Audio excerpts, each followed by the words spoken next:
Hey trainers, welcome to the very first video on this channel. I'm pokeprofkc. Sorry, I'm still a bit confused because I have a different channel and I'll explain that now.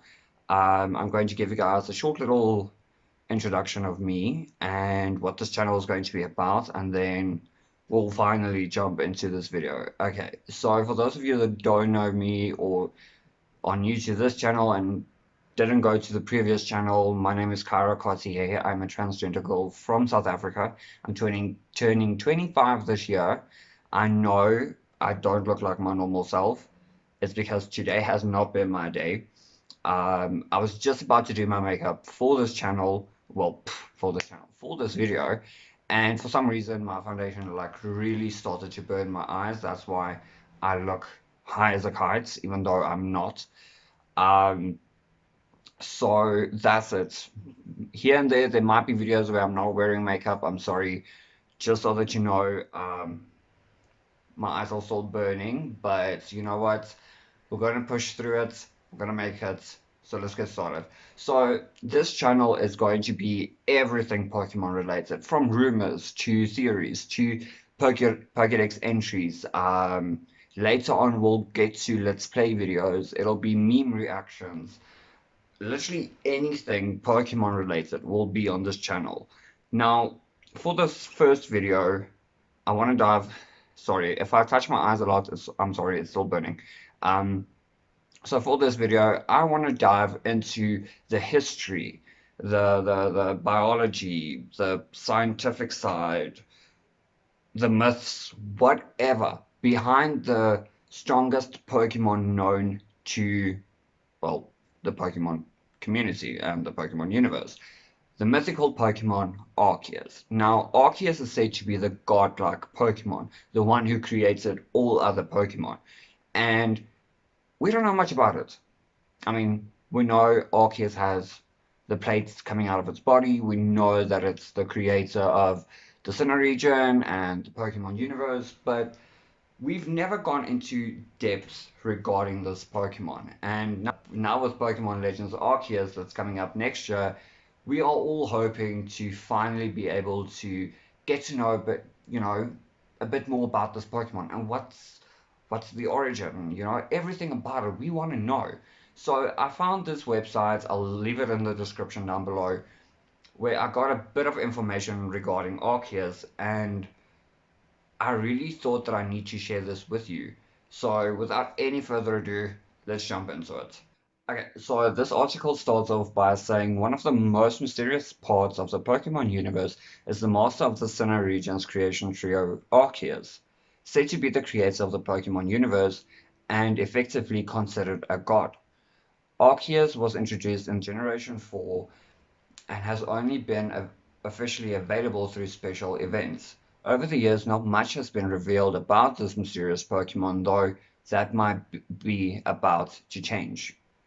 Between the long-anticipated Pokémon Brilliant Diamond and Shining Pearl and Pokémon Legend Arceus, the franchise is finally returning to Sinnoh, with the later games specifically including Arceus in the title.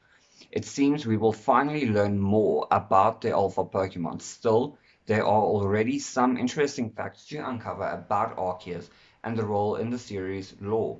Here are 5 facts about Arceus' unique anatomy. So the first fact states that Arceus has 1,000 arms. Now Arceus' Pokemon Diamond Dex entry mentioned that it shaped the world using its 1,000 arms. This seems like an incredibly important part of Arceus' anatomy that would be showcased in some way. However, Arceus has never been seen with any arms at all, not counting its 4 legs. I mean, typically. There is a scene in the movie Arceus and the Jewel of Life that shows Arceus with several mirror-like objects floating around it, which some fans have taken to be the arms mentioned in the Pokédex. However, these are plates, powerful items associated with Arceus.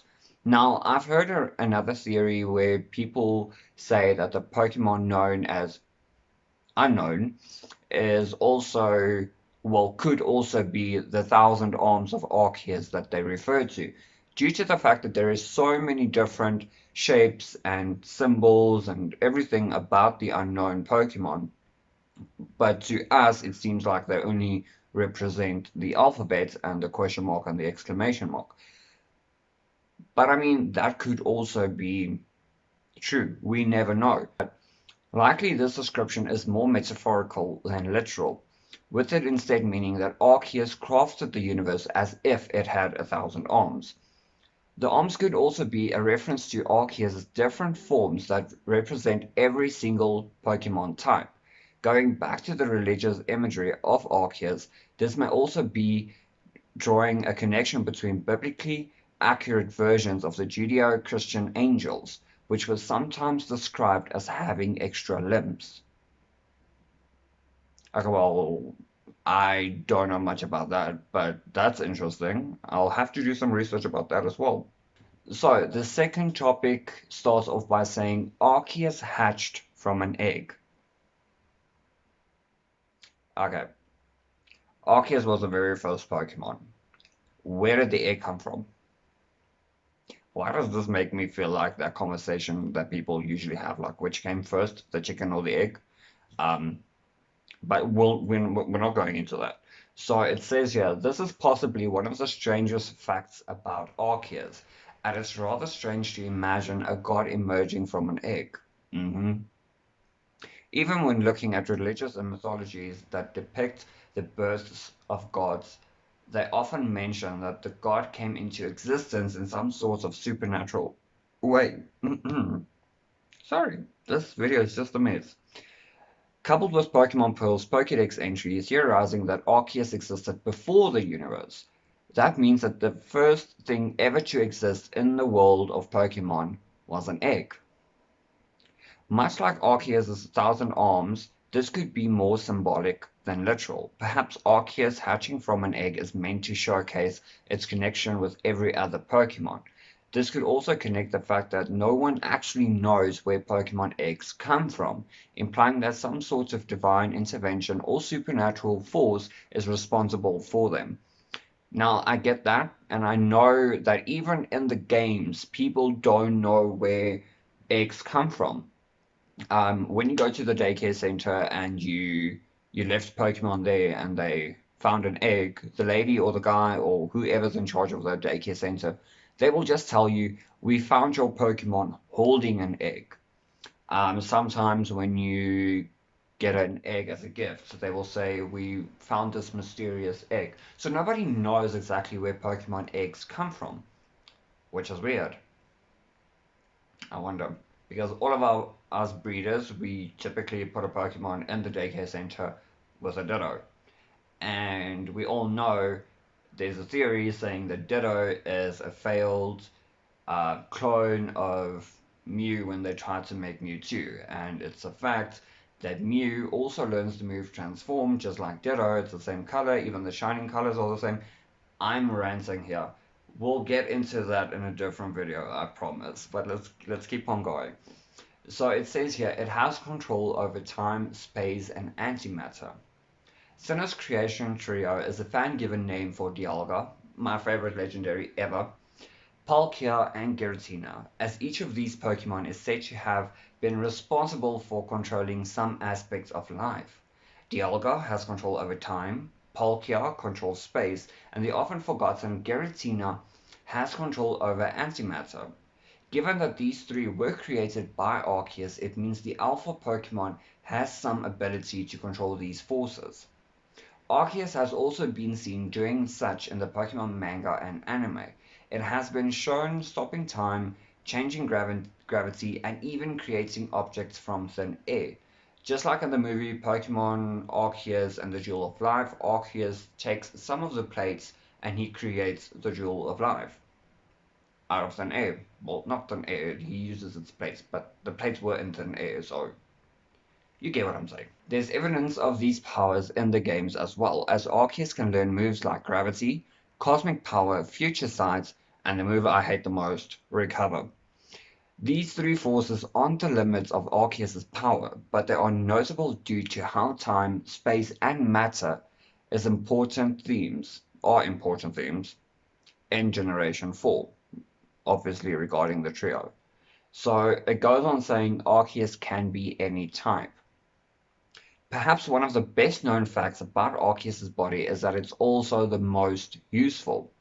When given either a Z-plate, a plate, or a Z-crystal of a particular element, Arceus' form will change to that on that particular type. This means that Arceus can be any type that it needs to be, though it does require an item to use its power. That's in the games. Keep that in mind. That's in the games. Arceus' signature ability is multi-type. While Arceus requires a held item to use its ability in the games, it's shown in the anime being able to freely shift between types. One possible explanation for this difference is that the plates and Z crystals allow a trainer to communicate what type it wants Arceus to transform into. You see, I know myself.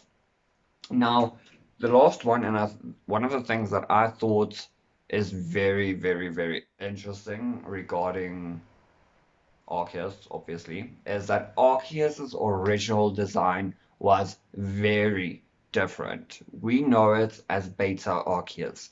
So it says here, Arceus's original design, known by the Pokemon community as Beta Arceus. It's thought to have been a placeholder sprite in the beta of the Generation 4 games. This design has some similarities to the Arceus fans know today in terms of its general shape, though it's hard to see the same foreboding and divine entity that final sprite conveys. Instead, Beta Arceus seems much more otherworldly.